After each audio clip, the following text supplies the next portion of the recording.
Bapak, Ibu, saudara-saudari, dan anak-anakku yang terkasih, di GKP Jemaat Smyrna Cikarang, pada hari ini, di kebaktian minggu ini, kita meyakini semua ini terjadi karena pertolongan kita adalah dalam nama Tuhan yang menjadikan langit dan bumi.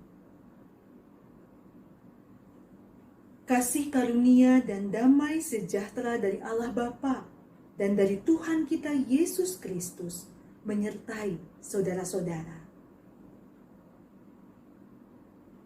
Kejadian pasal 32 ayat 26 merupakan nas pembimbing di kebaktian hari ini. Lalu kata orang itu, "Biarkanlah aku pergi, karena fajar telah menyingsing." Sahut Yakub, "Aku tidak akan membiarkan engkau pergi jika engkau tidak memberkati aku." Demikianlah nas pembimbing kita.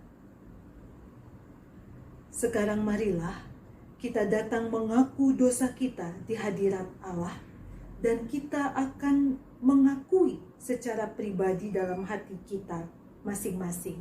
Dan setelah itu saya akan menyampaikan doa pengakuan dosa. Mari, Bapak, Ibu, saudara-saudari, dan anak-anakku, kita berdoa.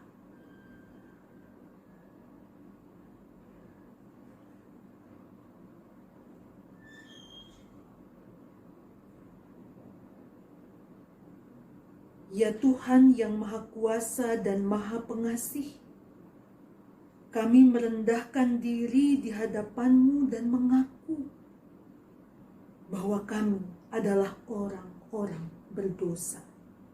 Seperti domba yang sesat yang berjalan menurut keinginan kami sendiri. Kami tidak patuh terhadap suara-Mu, tetapi kami melakukan apa yang Tuhan larang. Kami tidak mempunyai kekuatan untuk melakukan kehendak-Mu. Tetapi kami tahu, ya Bapa yang penyayang, bahwa Engkau tidak menghendaki kematian orang berdosa, tetapi supaya ia bertobat dan hidup. Sebab itu, dengan percaya kepada Yesus Kristus, Gembala yang baik, yang telah menyerahkan nyawanya pengganti segala domba, kami berseru dan memohon kepadamu dalam namanya. Ampunilah segala dosa kami, dan kuatkanlah kami oleh Roh Kudus, supaya kami dapat hidup menurut firman-Mu. Amin.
Setelah kita mengakui segala dosa kita, saudaraku, sekarang dengarlah firman Tuhan yang berkenan mengampuni dosa kita. Dan saat ini sebagai berita anugerah pengampunan akan dibacakan dari Yeremia pasal 31 ayat 16 hingga ayat yang ke-20. Beginilah firman Tuhan. Cegahlah suaramu dari menangis, dan matamu dari mencucurkan air mata. Sebab untuk jerih payahmu ada ganjaran. Demikianlah firman Tuhan. Mereka akan kembali dari negeri musuh. Masih ada harapan untuk hari depanmu. Demikianlah firman Tuhan. Anak-anak akan kembali ke daerah mereka. Telah kudengar sungguh-sungguh Efraim meratap. Engkau telah menghajar aku, dan aku telah menerima hajaran seperti anak lembu yang tidak terlatih. Bawalah aku kembali, supaya aku berbalik, sebab Engkaulah Tuhan Allahku. Sungguh, sesudah aku berbalik, aku menyesal. Dan sesudah aku tahu akan diriku, aku menepuk pinggang sebagai tanda berkabung. Aku merasa malu dan bernoda, sebab aku menanggung aib masa mudaku. Anak kesayangankah gerangan Efraim bagiku? Atau anak kesukaan? Sebab setiap kali aku menghardik dia, tak putus-putusnya aku terkenang kepadanya. Sebab itu, hatiku terharu terhadap dia. Tak dapat tidak, aku akan menyayanginya. Demikianlah firman Tuhan.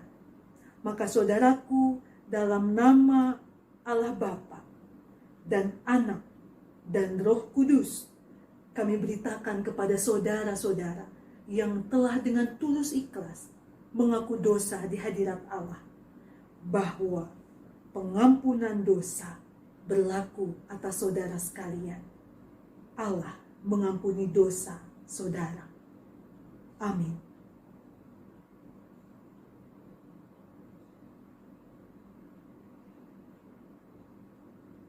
Kini bagi kita yang telah menerima anugerah pengampunan, biarlah hidup kita seturut dengan hukum Allah yang saat ini akan dibacakan dari Roma pasal 13 ayat 8 hingga ayat yang ke-10. Roma pasal 13 ayat 8 hingga ayat yang ke-10. Janganlah kamu berhutang apa-apa kepada siapapun juga, tetapi hendaklah kamu saling mengasihi. Sebab Barang siapa mengasihi sesamanya manusia, ia sudah memenuhi hukum Taurat.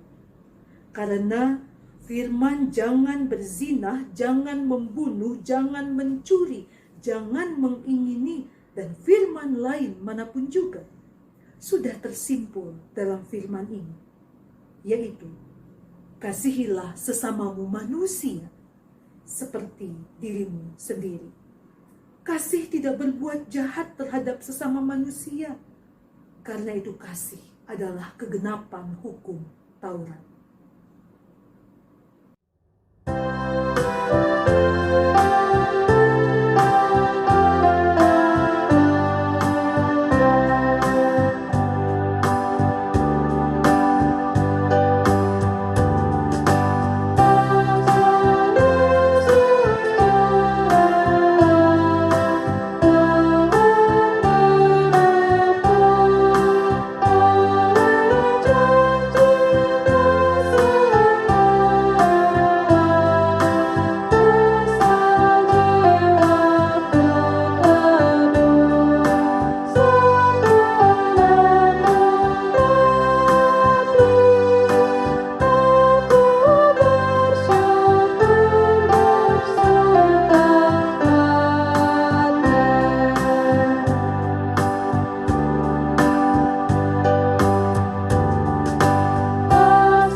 Selamat hari Minggu Bapak Ibu, saudara-saudari dan anak-anakku. Kembali kita bertemu dari kejauhan, tapi tetap firman Tuhan saat ini akan datang menyapa kita semua dimanapun kita berada. Mari kita membuka Kejadian pasal 32 ayat 22 sampai ayat yang ke-32. Sebelum kita membaca dan merenungkan bagian dari firman Tuhan tersebut, mari kita berdoa. Ya Bapa yang penyayang, karena pengasihan-Mu, Engkau mengizinkan kami untuk kembali mendengar suara-Mu melalui pembacaan dan perenungan Alkitab pada hari ini. Tolonglah kami, bukalah hati, pikiran, dan seluruh bagian dari hidup kami untuk Tuhan isi, Tuhan penuhi dengan firman-Mu itu, sehingga kami dapat menjalani hari-hari yang tidak mudah ini dengan tetap berpengharapan. Inilah kami, ya Tuhan, berfirmanlah, kami semua menantikannya. Di dalam nama Yesus Kristus, kami berdoa. Amin. Kejadian pasal 32, ayat 22 sampai ayat yang ke-32, saya akan membacakan untuk kita sekalian. Pada malam itu, Yakub bangun dan ia membawa kedua istrinya, kedua budaknya perempuan dan ke-11 anaknya, dan menyeberang di tempat penyeberangan sungai Yabok. Sesudah ia menyeberangkan mereka, ia menyeberangkan juga segala miliknya. Lalu tinggallah Yakub seorang diri, dan seorang laki-laki bergulat dengan dia sampai fajar menyingsing. Ketika orang itu melihat bahwa ia tidak dapat mengalahkannya, ia memukul sendi pangkal paha Yakub sehingga sendi pangkal paha itu terpelecok ketika ia bergulat dengan orang itu. Lalu kata orang itu, "Biarkanlah aku pergi, karena fajar telah menyingsing." Sahut Yakub, "Aku tidak akan membiarkan engkau pergi jika engkau tidak memberkati aku? Bertanyalah orang itu kepadanya, siapakah namamu? Sahutnya, Yakub.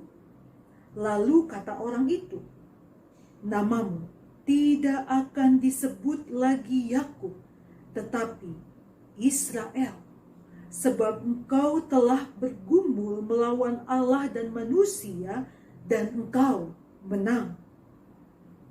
Bertanyalah Yakub, katakanlah juga namamu.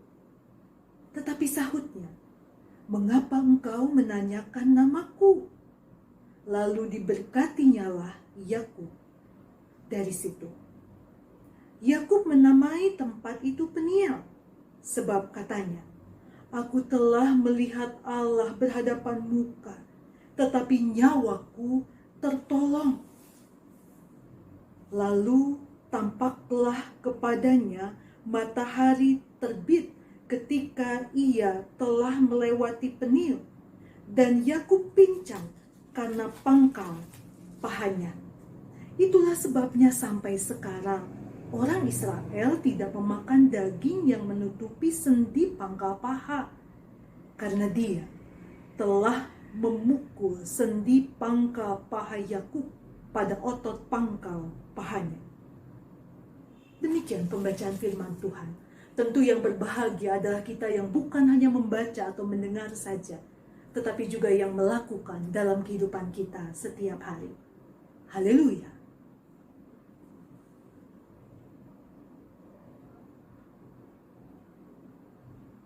Bapak, Ibu, saudara-saudari, dan anak-anakku, apakah ada di antara kita yang pernah menjalani operasi di rumah sakit karena penyakit tertentu yang kita derita? Ada? Mungkin ada yang punya pengalaman itu, tapi mungkin juga ada yang tidak pernah atau belum, walaupun kita bilang tuh amit-amit jangan sampai mengalami. Bagi yang pernah mengalami atau menjalani operasi, masih ingatkah perasaan apa yang muncul ketika kita akan memasuki ruang operasi itu? Wah, kalau diingat-ingat lagi beragam ya. Ada banyak perasaan yang muncul, tapi harus jujur diakui, perasaan yang mendominasi atau yang dominan itu adalah perasaan takut, perasaan gentar, perasaan khawatir, sedih, kecewa, kadang mungkin juga marah. Dari pengalaman pribadi maupun pengalaman dalam mendampingi anggota keluarga atau anggota jemaat yang akan menjalani operasi, biasanya perasaan itu yang muncul. Meskipun ada perasaan lainnya yang muncul, yaitu munculnya harapan bahwa setelah operasi sakitku sembuh, sakitku hilang. Kondisi berada di ruang antara itu juga tentu pernah kita alami, meskipun kasusnya beda. Bukan soal masuk ruang operasi, kondisi lain, tetapi kondisi yang sama-sama di mana kita merasa ada berada antara kematian dan kehidupan. Perasaan antara berhenti saja, melangkah, atau melanjutkan langkah, saking beratnya beban pergumulan yang dihadapi. Dan di antara banyak perasaan yang muncul itu, kadang kita mengabaikan perasaan itu karena kita tidak mau terlihat lemah. Kita tidak mau terlihat tidak berdaya. Kita mengabaikan perasaan, tapi munculnya reaksinya dalam kondisi tubuh kita, fisik kita. Kita merasa semakin tidak enak badan, kita merasa pusing, mual, sesak nafas, dan lain sebagainya. Sehingga yang dilakukan adalah ketika berada di masa atau di ruang antara itu, kita mencoba untuk mencermati dengan baik apa yang kita rasakan. Jujur terhadap perasaan sendiri, sekalipun itu perasaan takut atau lemah, mencoba untuk bergumul, baik dalam atau dengan diri sendiri, maupun menggumulinya bersama dengan orang-orang terkasih yang berada di sekitar kita. Dan bicara tentang ruang antara yang lama dan yang baru, ruang antara kehidupan dan kematian, ruang antara menyerah atau melanjutkan langkah.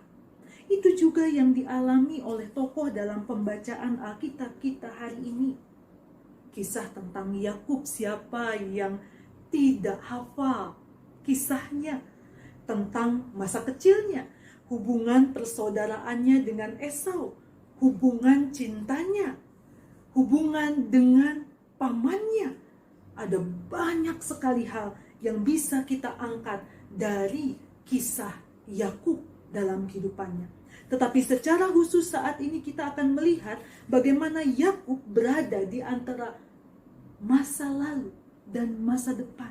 Ia berada di ruang antara, sehingga ada perasaan gentar, ada perasaan takut. Dan kalau kita simak perikop sebelumnya, betapa ketakutan Yakub ketika bertemu Esau membuat dia mendaftarkan apa yang harus dia lakukan, apa yang harus dia persembahkan. Satu persatu anggota keluarganya dikirim, dia seberangkan dari sungai, tetapi dia sendiri belum menyeberang. Rasa takut masih menguasainya, karena bagaimanapun dia pernah melakukan kesalahan terhadap kakaknya. Tapi bagaimanapun pengalaman sudah membentuknya, bagaimana rasanya ditipu, bagaimana rasanya dibohongi, dan kini ia akan kembali bertemu dengan Esau. Maka kita melihat dalam perikop pembacaan kita saat ini, Yakub akan menyeberang, dan sungai itu menjadi ruang antara baginya untuk meninggalkan masa lalu dan bersiap untuk menyambut masa depannya. Di antara rasa takut, rasa menyesal, khawatir, gelisah, tetapi juga ada harapan, dan saat itulah dia bergumul. Digambarkan Yakub bergumul dengan dirinya sendiri, dan seorang laki-laki yang digambarkan itulah Allah yang membuatnya bergumul sampai terluka. Bergumul sampai terluka. Tapi kemudian dia diberkati oleh Allah untuk siap menyeberang sungai dengan nama yang bukan lagi Yakub, dengan identitas yang baru, dengan harapan yang baru, hubungan yang lebih baik dengan Esau saudaranya. Maka Bapak, Ibu, saudara-saudari, dan anak-anakku yang terkasih dalam Yesus Kristus, di situasi saat ini, di tengah pandemi yang masih kita alami, ada ketidakpastian soal perekonomian, soal pendidikan, soal kebaktian. Onsite kah, hadir ke gereja kah, atau online kah, di rumah saja kah? Beberapa jemaat GKP pun mengalami perubahan itu, mengalami ketidakpastian itu. Di masa pandemi ini ada keterbatasan. Para lansia yang semangat luar biasa, anak-anak yang energinya luar biasa, ingin segera onsite hadir ke gereja, tapi masih ada pembatasan-pembatasan. Ada pergumulan yang kita hadapi bersama, mengelola rasa takut, ada perasaan terancam di mana-mana, ketidakberdayaan, dan lain sebagainya. Kita sedang ada di ruang antara itu. Bahkan bagi kita yang mungkin pernah menjalani rapid test atau swab test, kita semakin jelas berada di ruang antara itu. Ragam perasaan muncul. Maka Yakub mengajak kita, mari kita menggumuli perasaan itu, bukan meniadakannya, bukan menguburnya, lalu bisa melahirkan tindakan-tindakan kekerasan karena perasaan ditekan, tapi kemudian kegelisahan dan ketakutan itu ditunjukkan lewat perbuatan kekerasan terhadap anggota keluarga. Kita hari ini mau belajar. Mari kita bergumul di ruang antara itu, tidak sendirian, tapi bergumul bersama Allah. Mungkin sampai terluka, tetapi kita sedang dipersiapkan untuk jangan berhenti melangkah, tetapi berjuang melanjutkan langkah. Dan kita tetap berpengharapan, meyakini Tuhan akan memulihkan, menantikan pertolongannya bagi kita, bagi keluarga, bagi gereja, bagi masyarakat, bagi dunia. Dan yang terakhir, kita juga diajak untuk menggumuli setiap perasaan yang muncul dalam diri kita. Jangan diabaikan perasaan kita. Mary Jones dalam bukunya, salah satu bukunya tentang listening to your feelings, ia menuliskan bahwa perasaan-perasaan kita itu sama berharganya dengan akal budi. Perasaan-perasaan kita itu adalah sesuatu yang menjadi bagian penting dari kemanusiaan yang membuat kita utuh. Perasaan itu menjadi penting sehingga kita dapat memahami hubungan dengan orang lain. Karena bagaimana kita bisa mengerti orang lain, perasaan orang lain, membantu mereka menghadapi perasaannya. Kalau kita sendiri tidak mengenal perasaan kita, tidak mengetahui, tidak memahami perasaan kita, maka kiranya Roh Kudus memampukan kita semua supaya kita terbuka untuk membicarakan perasaan itu dengan Tuhan, dengan anggota keluarga tercinta, dengan jemaat Tuhan, bukan untuk mengumbar cerita, tetapi membuka hati, berbagi perasaan, menguatkan dan meyakinkan langkah. Dan sebagai orang-orang yang diberi kepercayaan untuk mendengar, kiranya Tuhan juga memberikan kita kemampuan untuk memiliki empati yang tinggi, bukan penghakiman. Kiranya Tuhan memberkati kita untuk kemudian menjadi berkat bagi sesama. Amin. Jemaat yang dikasihi oleh Tuhan kita Yesus Kristus, marilah kita mengucapkan pengakuan iman kita bersama dengan gereja dari segala abad dan tempat. Aku percaya kepada Allah Bapa yang Maha Kuasa, Khalik langit dan bumi, dan kepada Yesus Kristus, anaknya yang tunggal, Tuhan kita, yang dikandung dari Roh Kudus, lahir dari anak darah Maria, yang menderita di bawah pemerintahan Pontius Pilatus, disalibkan, mati dan dikuburkan, turun ke dalam kerajaan maut. Pada hari yang ketiga bangkit pula dari antara orang mati, naik ke sorga, duduk di sebelah kanan Allah Bapa yang Maha Kuasa, dan akan datang dari sana untuk menghakimi orang yang hidup dan yang mati. Aku percaya kepada Roh Kudus, gereja yang kudus dan am, persekutuan orang kudus, pengampunan dosa, kebangkitan daging, dan hidup yang kekal. Amin. Jemaat yang dikasihi oleh Tuhan, saat ini kita akan membawa persembahan kita. Dan sebelum kita membawa persembahan kita, kita akan mendengarkan ayat Alkitab pengantar persembahan kita yang terdapat dalam 2 Korintus 9 ayat 6 sampai dengan 7. Demikian bunyinya. Camkanlah ini, orang yang menabur sedikit akan menuai sedikit juga, dan orang yang menabur banyak akan menuai banyak juga. Hendaklah masing-masing memberikan menurut kerelaan hatinya, jangan dengan sedih hati atau karena paksaan, sebab Allah mengasihi orang yang memberi dengan sukacita.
Mari kita berdoa.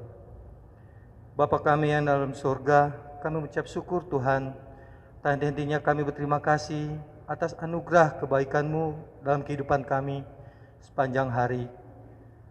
Dalam situasi keadaan saat ini Tuhan, begitu banyak hal yang kami boleh lewati, pergerakan kegiatan kami yang terbatas. Tetapi kebaikan-Mu Tuhan tak habis-habisnya dalam kehidupan kami, sehingga kami boleh diberikan anugerah berkat dalam setiap pekerjaan usaha kami. Dan pada hari ini ya Tuhan, kami membawa sebagian dari apa yang kami miliki. Dan kiranya Engkau menerima persembahan syukur kami ini Tuhan. Kiranya Engkau memberkati dan menguduskannya. Ya Bapa, biarlah persembahan kami ini kiranya boleh terpakai dalam gereja kami, khususnya gereja KKP Smyrna Cikarang. Dan juga Tuhan, kami mau berdoa buat tangan-tangannya akan mengelola persembahan kami ini. Kiranya mengelolanya dengan baik dan takut akan Engkau Tuhan. Ya Bapa, ini yang menjadi doa kami. Hanya di dalam nama Tuhan kami Yesus Kristus sumber berkat, kami mengucap syukur dan berdoa. Amin. Sekarang mari kita menaikkan syafaat. Kita berdoa. Terpujilah Engkau ya Allah, Bapa yang selalu setia memelihara hidup kami. Pada saat ini, kami mensyukuri kesempatan istimewa kami dapat menaikkan doa untuk setiap umat Tuhan yang berada di GKP Jemaat Smyrna Cikarang, dari anak-anak sampai ke kaum lansia, dengan berbagai pergumulan yang dirasakan, dengan berbagai pengharapan yang dirindukan. Kiranya Engkau yang hadir dalam berbagai pergumulan itu, yang turut membentuk sehingga kami dapat keluar dari pergumulan menjadi pribadi yang semakin tangguh di dalam Tuhan. Dan setiap pengharapan yang seturut dengan kehendak-Mu terkait studi, pekerjaan atau usaha, kehidupan dalam rumah tangga, kesehatan, atau hal apapun, kiranya pada waktu yang Tuhan pandang baik, setiap pengharapan itu dapat terwujud. Biarlah kami terus mengamini dan mengimani Engkau Tuhan yang akan menjadikan segala sesuatu indah pada waktunya. Doa kami saat ini secara khusus bagi saudara-saudara kami, anggota jemaat Tuhan yang ada dalam keadaan sakit maupun dalam masa pemulihan. Di antaranya kami mendoakan Ibu Pendeta Erna Butar-Butar dan suami terkasih yakni Pak Jaka, serta rekan-rekan pelayan Tuhan, baik para penatua, komisi-komisi guru sekolah minggu, panitia yang ada, setiap anggota jemaat Tuhan, bahkan simpatisan kami yang membutuhkan jamahan kasih Tuhan, pemulihan dari Tuhan. Kiranya Engkau berkenan menjawab setiap doa kami. Engkau juga yang berkenan memberikan kami kesabaran ketika kami masih ada dalam masa perawatan atau pengobatan. Engkau juga berkati setiap anggota keluarga, agar melalui mereka kami merasakan jamahan kasih Tuhan, perhatian dari Tuhan, dan berikanlah juga kesehatan serta ketabahan kepada mereka untuk mendampingi anggota keluarga yang sedang sakit. Ya Bapa, di masa pandemi ini, kami menyadari bahwa kami seperti berada di ruang antara. Kami merasa menjadi begitu dekat dengan kematian. Dan terkadang ada begitu banyak persoalan yang kami hadapi yang membuat kami tidak sanggup melanjutkan langkah. Namun biarlah firman Tuhan yang boleh mengingatkan kami boleh tetap ada dalam pergumulan ini dengan sabar, terus merasakan bagaimana cara Tuhan membentuk dan memproses kami. Namun biarlah kami juga boleh punya pengharapan pada waktunya Engkau pun akan menuntun kami keluar dari pergumulan ini, memiliki sesuatu yang baru, harapan yang baru, situasi yang baru, dan segala sesuatu yang jauh lebih baik lagi dari sebelumnya. Ya Bapa, kami juga saat ini berdoa untuk gerak persekutuan pelayanan dan kesaksian umat-Mu di GKP Jemaat Smyrna Cikarang. Kiranya Engkau yang memberkati berbagai upaya yang dilakukan untuk dapat menjangkau, untuk dapat melayani umat-Mu. Sekalipun melalui jaringan online, tetapi biarlah ikatan kasih, ikatan persaudaraan tetap terjaga, tetap terpelihara. Berikan kepada kami semua semangat untuk tetap menjalankan tugas dan panggilan yang Engkau percayakan. Kami juga berdoa untuk setiap jemaat Tuhan, baik yang ada di Kelasis Bekasi dan juga Kelasis lainnya. Kami berdoa untuk Sinode Gereja Kristen Pasundan dengan badan-badan pelayanan yang ada dan jemaat-jemaat yang tersebar. Berikan kami semua hikmat-Mu ya Bapa, untuk bersikap dengan baik di tengah pandemi ini, untuk memikirkan dan mengembangkan pola-pola yang baru dengan tetap terbuka terhadap berbagai hal yang Kau izinkan untuk kami alami, dan keyakinan Kau tidak akan pernah meninggalkan kami sendirian. Kami juga saat ini mengingat pokok doa kami bersama dengan umat-Mu di GKP. Kami mendoakan saudara-saudara kami, anak-anak kami yang berkebutuhan khusus, yang terkadang mereka diperlakukan kurang baik atau ada pembatasan-pembatasan tertentu. Biarlah hak mereka untuk mendapatkan pendidikan atau hak mereka untuk dapat memberikan yang terbaik, mencurahkan kemampuan yang mereka miliki di bidang mereka masing-masing juga boleh terbuka lebar. Kami juga saat ini mengingat untuk mereka yang menjadi korban kekerasan, korban tindak ketidakadilan. Tuhan, Engkau Allah yang penyayang. Kiranya Engkau berkenan menjamah saudara-saudara kami, termasuk Engkau juga dengan cara-Mu sendiri yang mengingatkan para pelaku, agar kami dapat hidup dalam kasih dan damai Tuhan. Doa kami bagi Indonesia yang kami cintai, para pemimpin bangsa ini, bahkan dunia dengan segala pergumulannya, para pemimpin bangsa di dunia ini, kami doakan kiranya hikmat yang dari Tuhan boleh menyertai para pemimpin bangsa, sehingga di tengah situasi yang sulit ini kami dapat bersatu untuk mencari solusi, untuk dapat saling menunjukkan kasih satu dengan yang lainnya. Inilah rangkaian syafaat kami yang kami sadari betul ini jauh dari sempurna. Ada banyak hal yang kami sudah ucapkan, tetapi juga ada banyak hal yang masih tersimpan di hati dan pikiran kami. Engkaulah yang menilik dan melihatnya. Berkenanlah Engkau mendengarnya. Dan seluruh rangkaian syafaat kami ini ya Bapa, kami panjatkan hanya di dalam nama Yesus Kristus. Dan di dalam nama Yesus juga kami rindu berdoa sebagaimana diajarkan kepada kami. Bapa kami yang di surga, dikuduskanlah nama-Mu. Datanglah kerajaan-Mu, jadilah kehendak-Mu di bumi seperti di surga. Berilah kami pada hari ini makanan kami yang secukupnya. Ampuni akan kesalahan kami, seperti kami juga mengampuni orang yang bersalah pada kami. Jangan bawa kami dalam pencobaan, tetapi lepaskanlah kami dari yang jahat, karena Engkau yang mempunyai kerajaan, kuasa, dan kemuliaan sampai selama-lamanya. Amin.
saudara-saudari dan anak-anakku, kita akan memasuki kehidupan kita yang baru.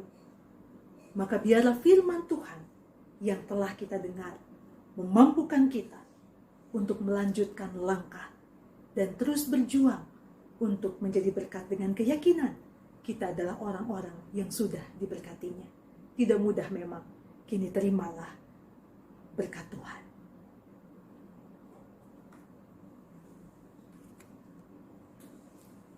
Kiranya kasih karunia dari Allah Bapa, kasih karunia dari Tuhan Yesus Kristus di dalam persekutuan dengan Roh-Nya yang kudus, menyertai saudara sekalian, kini sampai selamanya. Amin.